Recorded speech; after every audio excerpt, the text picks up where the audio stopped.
well. So they've got to have those games there day one as well.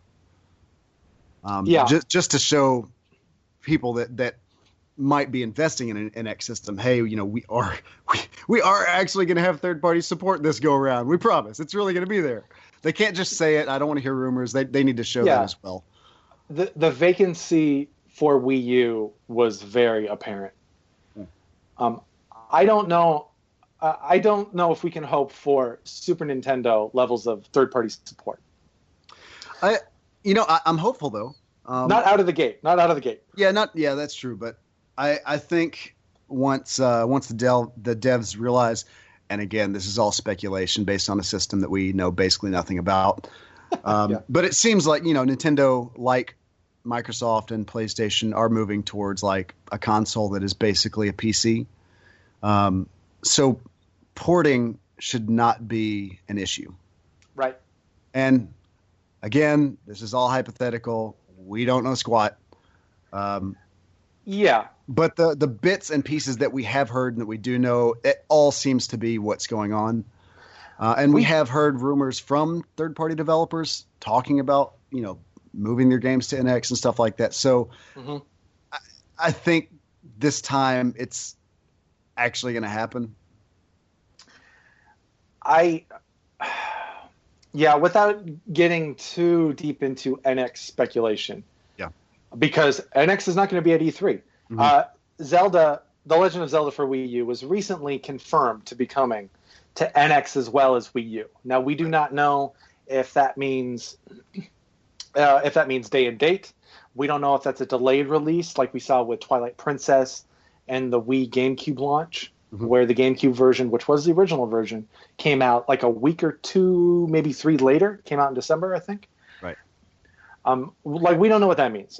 All we know for now is that The Legend of Zelda is coming to NX and will still be releasing on Wii U. Yeah, and as... Oh, sorry, go ahead. No. All I was going to say is, and the only other thing we know is Zelda's the only game from Nintendo at E3. So on that note, moving, kind of going back to Nintendo's presence there, to be honest, I do understand their reason for doing this. You don't want to jump the gun on things. You want to make sure everything is done correctly. With them, as much as I hate it, with them kind of giving up on the Wii U, and moving on to the NX. It's fine. Just rip the Band-Aid off and let's go. Yes. That's my sense as well.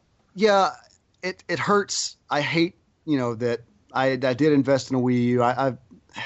It is painful, but like you, I love Nintendo. I want what's best. I want them to be successful again. I want a successful console that will sell, because when you get more people to buy into your console, you are going to get better games and everything else. So we need this to happen. So I do understand, but... maybe this isn't as important, but just to throw a silver lining on their presence at E3.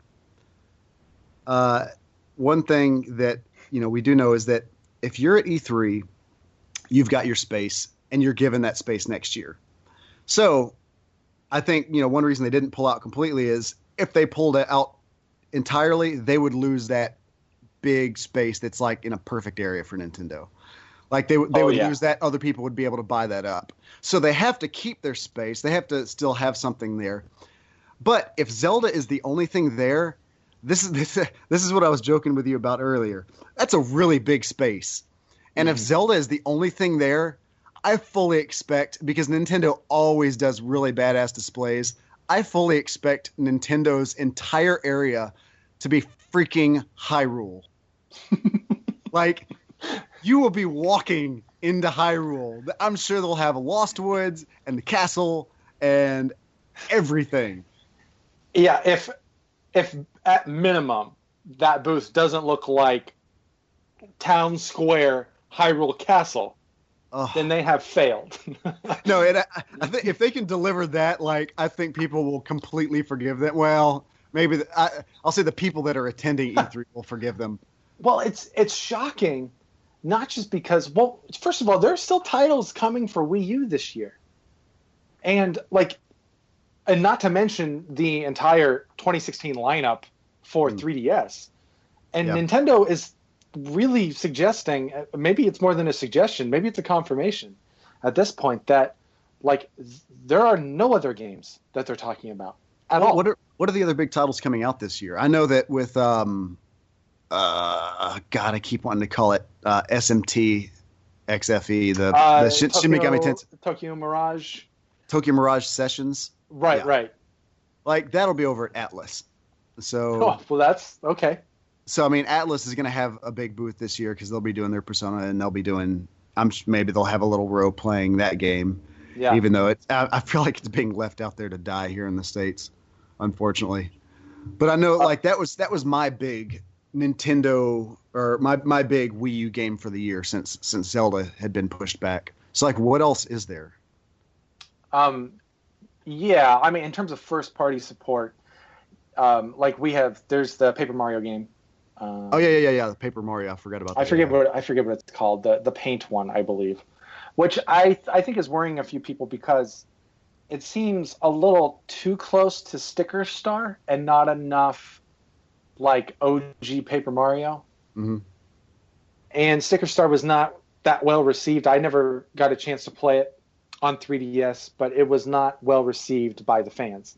And I feel like there's been a lot of this kind of experimentation within Nintendo the last few years, just judging by their output, where we see games like Sticker Star, like 3D World on Wii U. Mm-hmm. We're seeing experimentation in HD remakes. We're seeing, whatchamacallit, there was another... there hasn't been like I was going to say there hasn't been a proper Kirby game, but there have been very interesting Kirby games being designed. I think what you're saying is there's been a lot of filler. Yeah, I'm trying not to say filler. Like, I'm not going to hesitate. Most of it's filler. Like, if we want to derail the entire conversation, like there is a big, there's a big piece of filler coming out on 3DS this year in the form of Metroid Prime Federation Force. Oh, God. Just, it hurts, Nintendo. Please, just don't.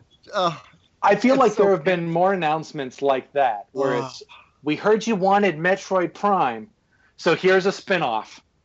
I feel like there's been more of that from Nintendo the last few years than there have, here's Metroid Prime 4. You know what I mean?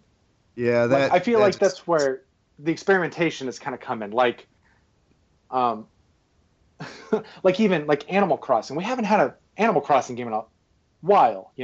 There was not one on Wii U, and on Wii U it seems like the perfect franchise because of the inventory management that you could do on the gamepad. And instead, it's the Animal Crossing party game. Mm-hmm. The weird Mario Party thing.